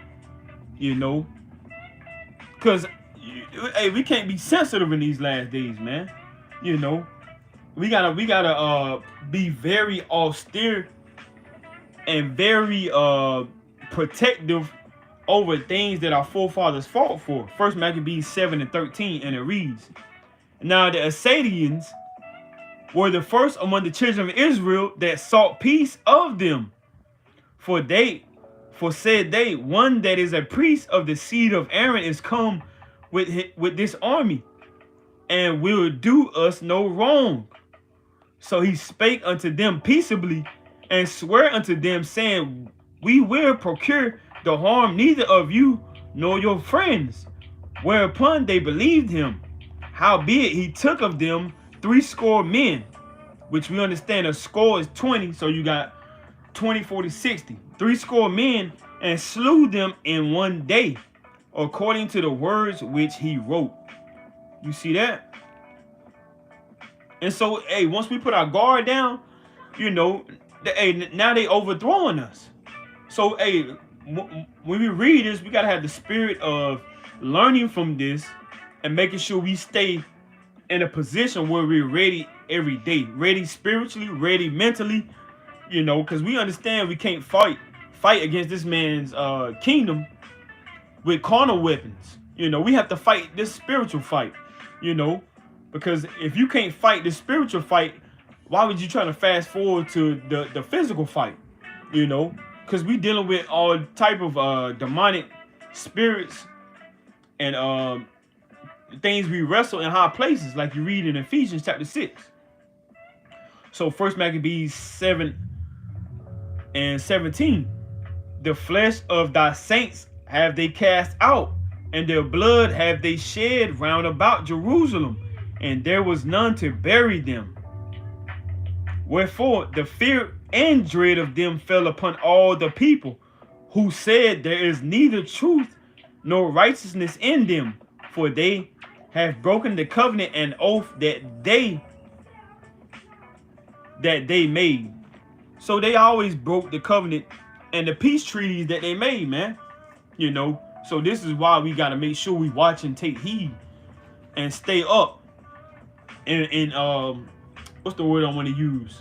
Warn the nation, you know, because that's what that's what the watchmen was doing, you know. When you read Ezekiel chapter 3, you know, they was making sure that once war and danger came into the vicinity, that hey, we was letting it be known, blowing the trumpet, sounding the alarm, you know, letting it be known that war is around us, man. So we're gonna go back to First Maccabees chapter 1. First Maccabees chapter 1. Because hey, a lot of our people, a lot of our brothers and sisters, you know, they feared, and within that fear, they gave in, you know, and they sold out. So this is First Maccabees chapter 1 and verse 10. First Maccabees chapter 1 and verse 10. And you got to make sure you don't sell out in these last days, man. You know, because a lot of people, they may give up your information. They may say, okay, he's over here on Saturdays, or he's over there on Friday nights teaching the Bible. You know, they may go straight to your family house because they don't know how to get to you. You know, so you got to make sure you don't sell out in these last days. You got to pray that the Lord strengthen you.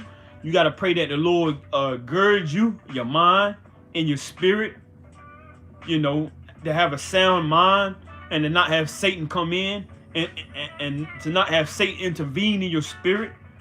You know, First Maccabees 1 and 10, and it reads, and there came out of them a wicked root, Antiochus, surnamed Epiphanes, son of Antiochus the king, who had been an hostage at Rome, and he reigned in the 137th year of the kingdom of the Greeks. And those days went there out of Israel wicked men, who persuaded many, saying, let us go and make a covenant with the heathen that are round about us.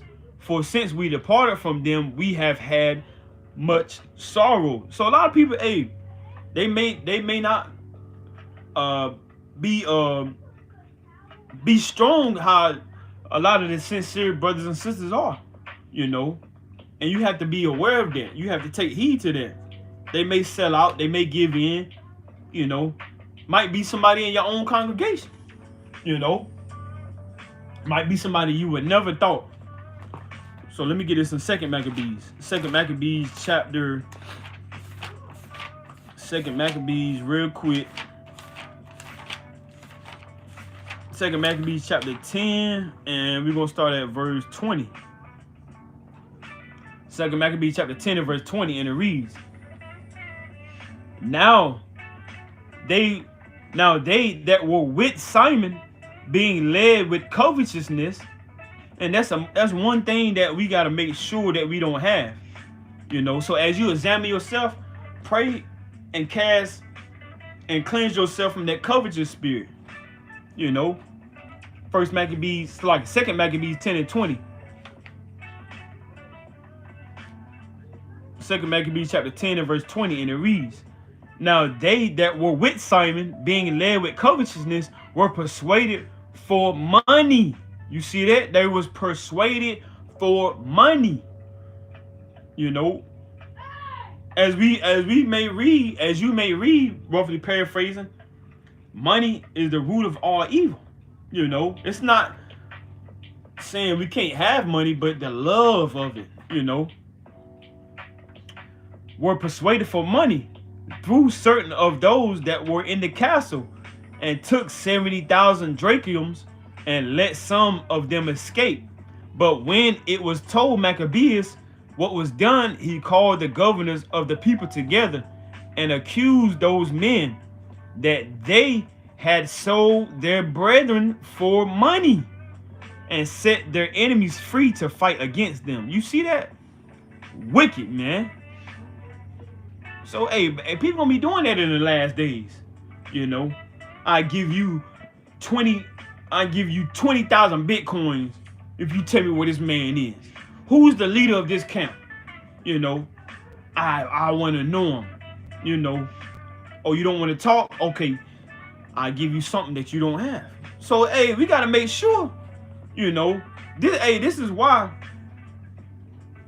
it's so important to stay locked in, man.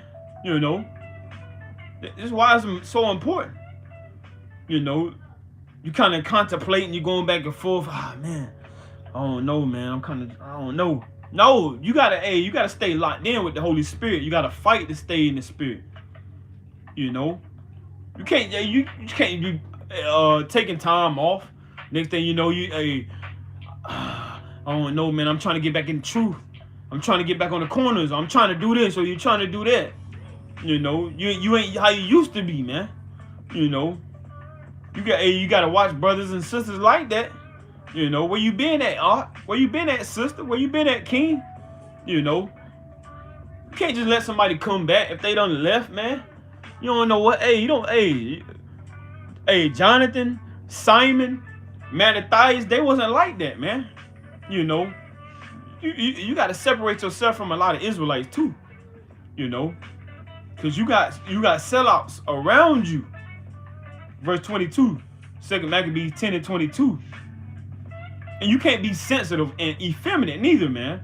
You know, you got to set a standard up. You got to set a guard up that's for righteousness.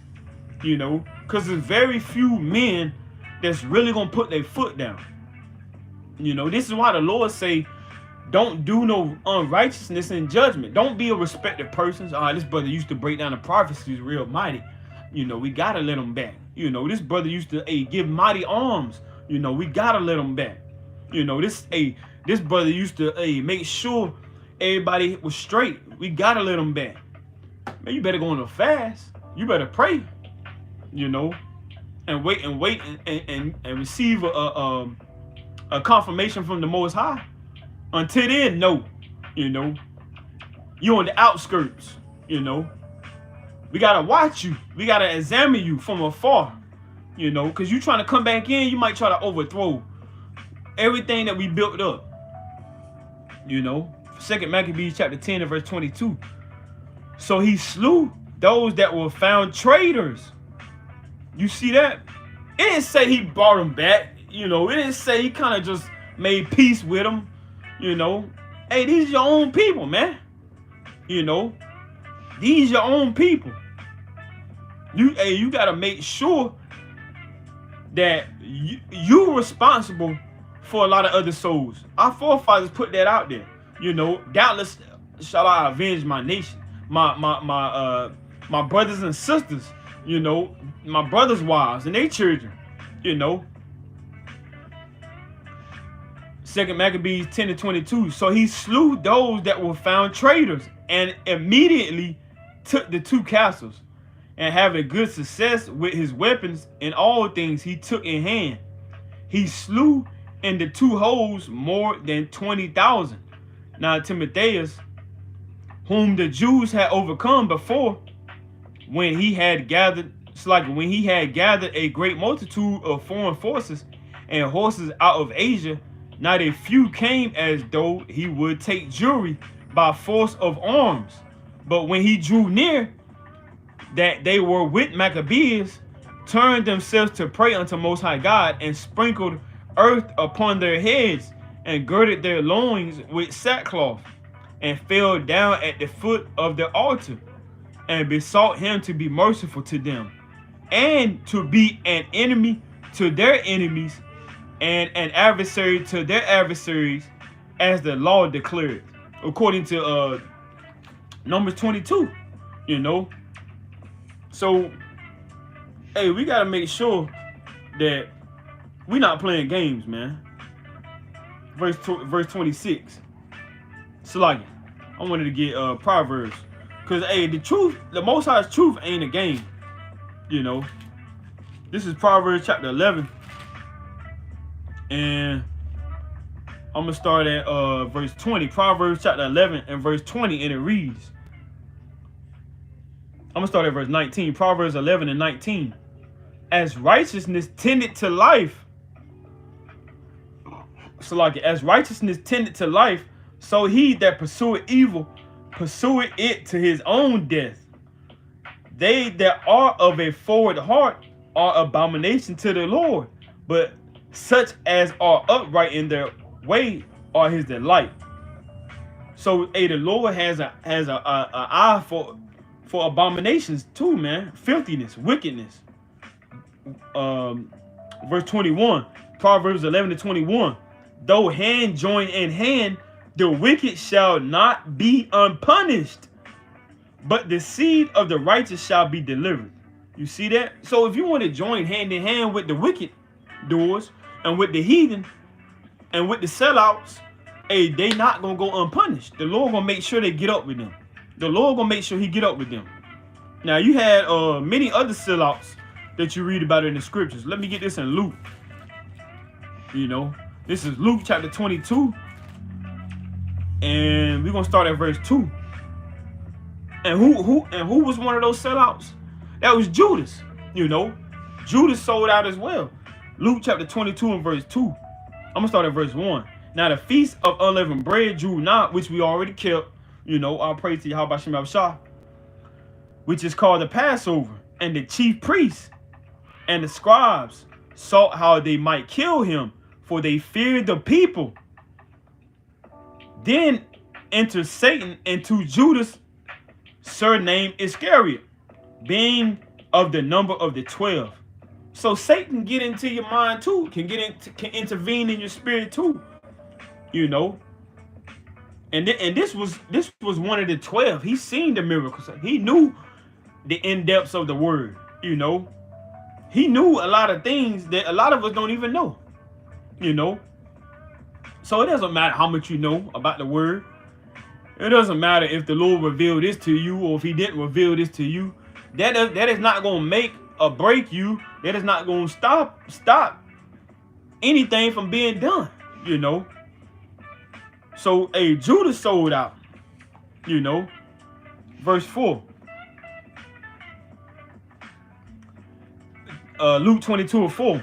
And he went his way and communed with the chief priests and captains, how he might betray him unto them. And they were glad and covenanted to give him money. You see that, as we just read, that a lot of other Israelites, they sold out for money, and here we got Judas selling out for money as well. Verse 6, Luke 22:6. So like, I want to get this quick precept. This is Matthew chapter 6 and verse 26, and it reads, no man can serve two masters, for either he will hate the one and love the other, or else he will hold to the one and despise the other. You cannot serve God and mammon. Which you can't serve God and money. Can't serve God and these materialistic things, man. You know. So it's no way possible for you to love the Most High God and money at the same time. If you got it, you got it. If you don't got it, keep getting closer to the Lord. Try your hardest to increase your faith. Try your hardest to increase, in keeping the law, statutes, commandments. Try your hardest to increase in loving your brothers and sisters. Try your hardest to increase in doing works to serve others. Whether it be taking over the video side of the ministry, recording, whether it be, helping others and making sure they got whatever things they may need, So it should be, the little bit that I have, I'm gonna serve the Lord with it, Verse 20, going back to Luke 22 and verse 6. Luke chapter 22 and verse 6. And it reads, and he promised and sought opportunity to betray him unto them in the absence of the multitude. Now I want to go down to verse 47. Luke 22 and verse 47. And it reads, and while he yet spake, behold, a multitude, and he that was called Judas, one of the 12, went before them and drew near unto Yahushua to kiss him. But Yahushua said unto him, Judas, betrayest thou the Son of Man with a kiss? You see that? So that's what's going to happen in these last days, man. You might get betrayed, or one of your brothers might get betrayed, But, regardless of whatever happens, we know the Lord is going to allow his will to be done. So it ain't like we should pray that the Lord doesn't allow that to happen to myself or to you. Most importantly, we should be praying that the Lord allow his will to be done, and that he protect the nation in a righteous protection, and most importantly, allow things to be played out in the earth according to his righteousness. But I want to get this in 1 Samuel, because that's not the only sellouts. We got many other sellouts too. This is 1 Samuel chapter 18, and I'm gonna start at verse 6. 1 Samuel chapter 18 and verse 6, and it reads,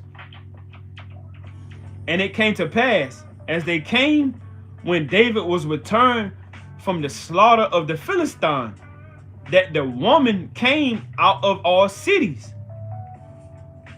of Israel, singing and dancing to meet King Saul with tabrets, with joy, and with instruments of music. And the woman answered one another as they played, and said, Saul had slain his thousands, and David his 10,000s. And Saul was very wroth, and the saying pleased him. And Saul was very wroth, and the saying displeased him. So Saul heard that he was displeased, And you got many in the nation that's like that, man. They may say, man, they may hear somebody say, this brother mighty. This brother break the Bible down to the T. This brother got a mighty congregation. This brother, he got a lot of people in his congregation. This brother got a lot of subscribers on YouTube. This brother got a lot of women. This brother got this. This brother got that. And that certain individual that's wicked he may get displeased by that, man. You know. Hey, but don't let that be you. You know. I gotta make sure that's not me. You know, cause we not in this thing to be men pleasers and to perceive glorification amongst men. Hey, because let me get this in St. John, because you got a lot of men pleasers, and you got a lot of people that like to praise men and don't praise the Most High. Let me get this in St. John. This is St. John chapter 12, and I'm gonna start at, because a lot of people, they fall short due to pride as well. You know, this is St. John chapter 12 and verse 43. I'm gonna start at verse 42.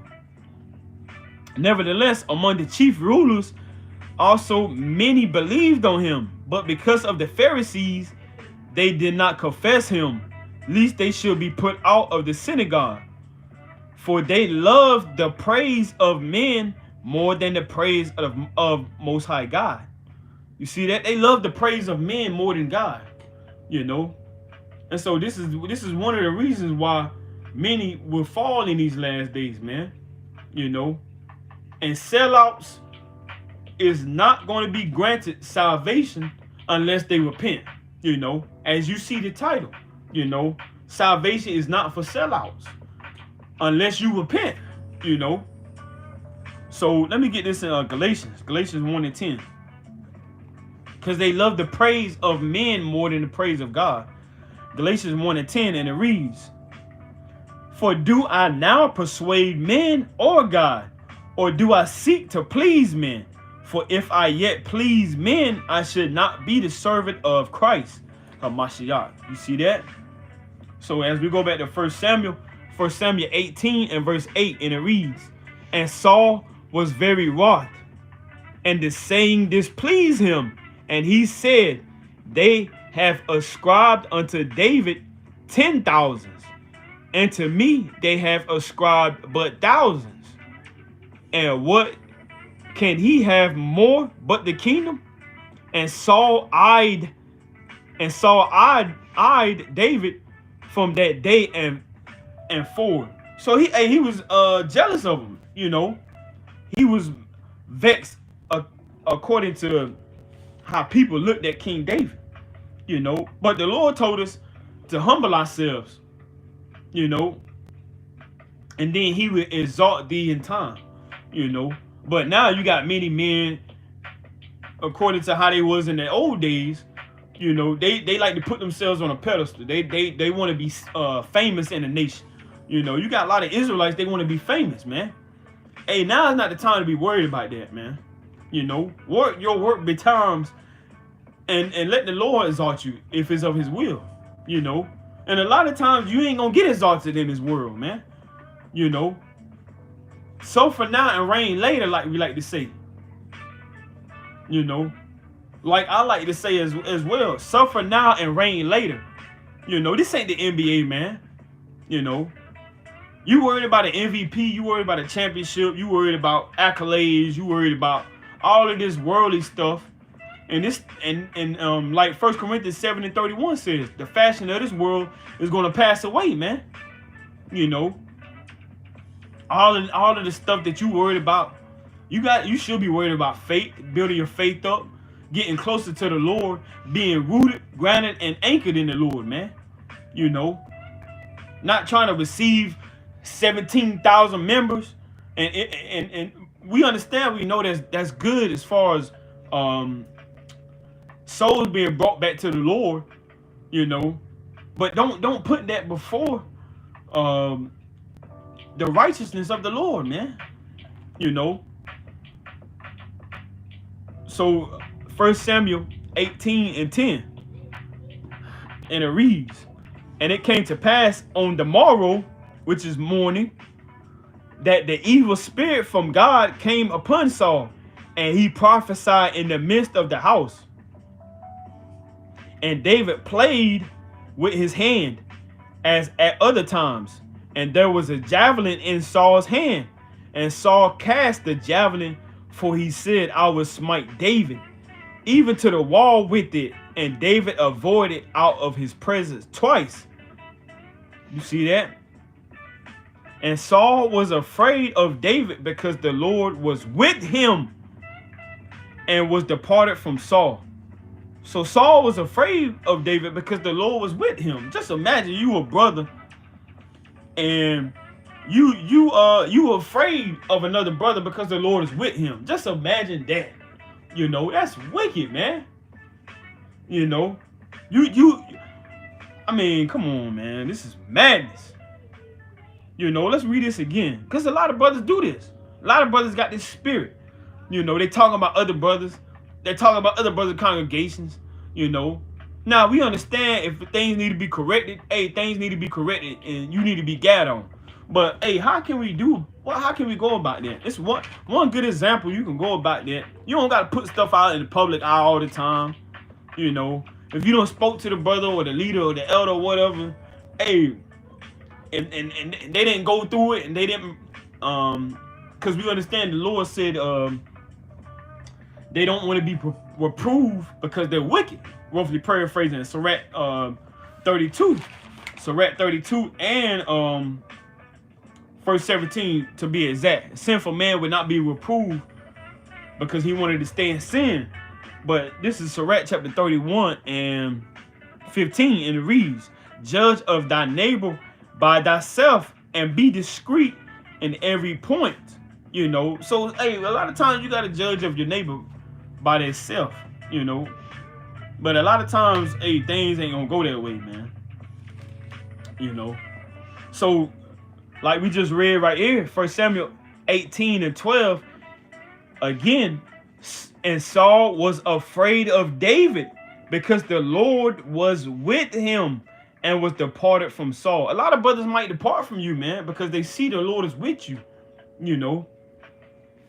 And hey, this is why it's important to watch and pray, man. Knowing what's going on, you know. Don't just only prophesy and now you ain't got no discernment. Now you ain't got no judgment, you know. Don't just, hey, all you worried about is remembering the precepts. We understand that we got to remember the word because there's going to come a day and a time where we ain't going to have the Bibles in our hand. So we have to have the word, meditate on it so we can hold fast what we got. We understand that. But man, you listen, you gotta watch, man. You gotta be aware because there's many things going on in these last days. You know. So I want to get this in hey, and there's more we can get. You can read Numbers chapter 16 about Korah and Dathan and Abiram, how they try to overthrow Moses, how they try to come against Moses. Read Numbers chapter 16. You know, hey, that whole chapter is mighty. And the Lord opened up the ground because wicked man was rebellious, you know. And you had many other sellouts too. But I want to go back to 1 Maccabees. 1 Maccabees chapter 13. 1 Maccabees chapter 13. And I want to start at verse 41. 1 Maccabees chapter 13 and 41, and it reads, it's kind of 41. 1 Maccabees 14 and 41. Thus the yoke of the heathen was taken away from Israel in the 170th year. Then the people of Israel began to write in their instruments and contracts in the first year of Simon the high priest, the governor and the leader of the Jews. So Simon wasn't just a regular man, you know. He was a mighty leader, you know. And if you feel like you can't get to a point where you're just not trying to exalt the Lord and glorify the Lord because you're not on his level. Hey, the Lord said if you are faithful over small, he gonna allow you to be a ruler over much in the kingdom of heaven, you know. So it can start with your wife. It can start with your children. It can start with you. You know, you got to stop watching pornography. You got to stop masturbating. You got to stop smoking. You got to stop defiling your temple. You know, you got to stop freaking off, man. And you got to stand up and be a man. If you're a man, you got to stand up and be a woman. If you're a woman in righteousness, you got to stand up for righteousness, you know. Just because you're not a leader over a congregation, that don't mean you draw the line and you just sit down and you don't do nothing. You know, if you're a woman that has children, be a leader in your household. Teach your children how to fear the Lord. Teach your children the law, statutes, and commandments. You know, if you're a man, if you don't have a wife and no children, hey, get yourself right. You know, start with your mind, cleanse yourself, and baptize yourself in the things that the Lord baptized with. You know, doing what the Lord commanded him to do, like he said, like Christ, Yahushua said in St. John 5:30. As he hear it, that's what he did according to his Father commanded him to do such things. You know, Yahweh commanded that Yahushua should be a lamb that was sacrificed and shed his blood for the nation of Israel. You know, so it starts with you. You know, you ain't gotta be over many different churches and congregations. You know, to be looked at and to be felt as a mighty man. You know, cast off of them wicked demonic spirits in your house, man. You know, so reading this again. First Maccabees 13:42. Then the people of Israel began to write in their instruments and contracts in the first year of Simon the high priest, the governor and leader of the Jews. In those days Simon camped against Gaza and besieged it round about. He made also an engine of war. So a lot, and you can read about things that our forefathers made in Second Chronicles 32 as well. You know, because our forefathers, they wasn't just writing things down. They wasn't just known only as scribes and nobles and only as prophets, man. They got busy with their hands, man. You know, you don't want to take this truth, take the Most High's truth, and just only make it boring to you, you know. And now you just all you do is read and you looking at things as boring. All you do is watch videos and you looking at things as it's being bored. And after you done went to camp, now you ain't got nothing to do. You know, you can do some things with your hands too, man. You know, start working on cars if you don't know how to work on cars. You know, start working on stuff around your house or your apartment complex. You know, or pick up a new trade or something, man. You know, our forefathers won't just dibbling, flipping through the scrolls and the scriptures, man. They was out there. They was husbandry. You know, you getting outside, getting dirty with their hands. You know, this truth ain't boring, man. It's a lot that goes into the truth, man, of Yahweh B'Shem Yahushua. You know, you got men that circumcise the male boys on the 8th day. You know, they might have not had a degree, but they have faith and they beseech and sought the Lord, and the Lord added it to them. You know, you got women that's you got women that's helping other women give birth. You know, I forgot the name of it. How the women, they kind of I forgot the name. It's not a nurse, but it's something on the lines of that. They make sure that the women give birth and she's well protected and she's well efficient and sustained as she gives birth. You got women that do that. If you're a woman up here, you know what I'm talking about. You know, and you got men, they kind of just make sure congregations are decent. Got things that they need, got a little funds here and there, you know. Hey, it's a lot to do in the Most High's truth, man. You know, it ain't just you going to camp and that's it, man. You know, it's more than that. Our forefathers, they was mighty. So like it said here, First Maccabees 13:43. In those days, Simon camped against Gaza and besieged it round about. He made also an engine of war and set it by the city and battered a certain tower and took it. And they that were in the engine leaped into the city. Just imagine that, man. You know, kind of getting like some type of Power Rangers, morphing things together, man. You just adding things. You kind of just building stuff, and you kind of just thinking something. What's that right there? And that thing, somebody just jump out. Start start doing all type of stuff, man. You know, our forefathers was mighty. Whereupon there was a great uproar in the city, insomuch as the people of the city rent their clothes,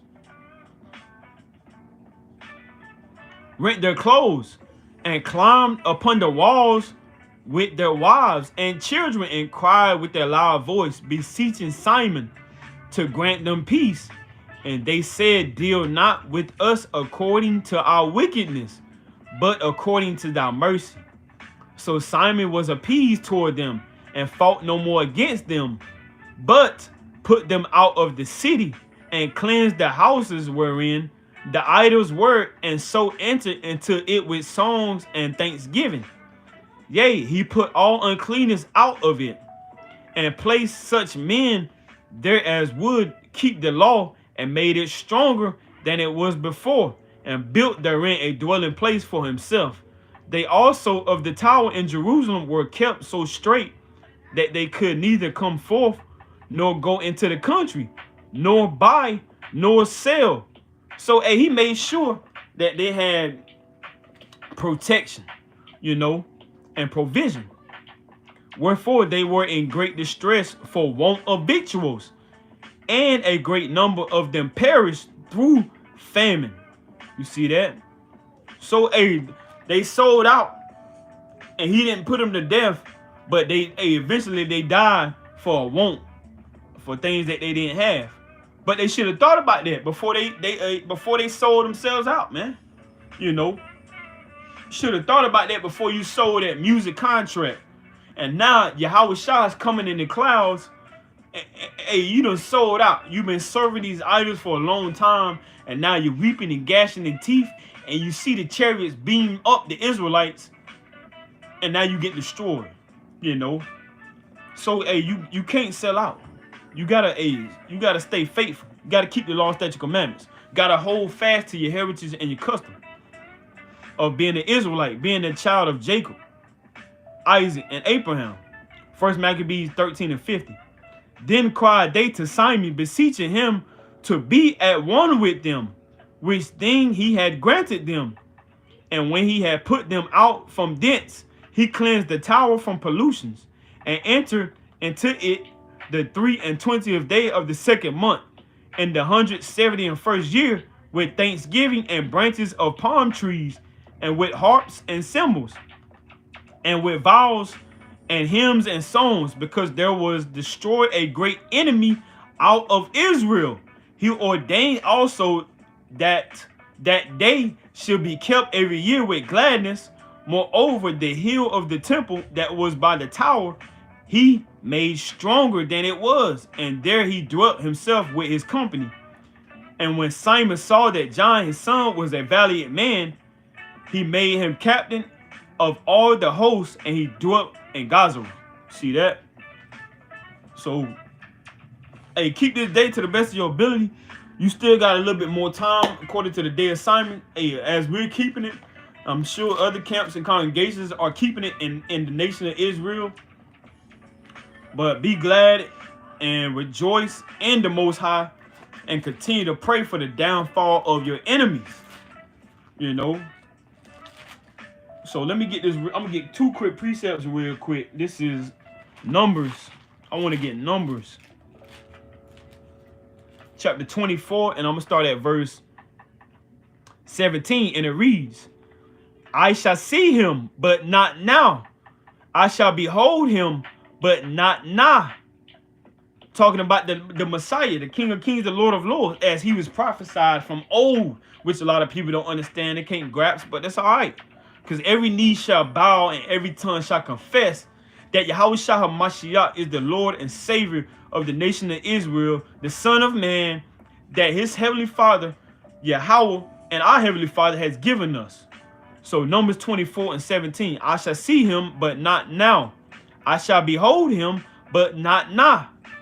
There shall come a star out of Jacob, talking about Yahweh Shah, the Messiah, and a sceptre shall rise out of Israel, and shall smite the corners of Moab, talking about a heathen nation, and destroy all the children of Sheth, and Edom shall be a possession. Seir also shall be a possession for his enemies, and Israel shall do valiantly. You see that? Hey, and the rest of that chapter is mighty as well.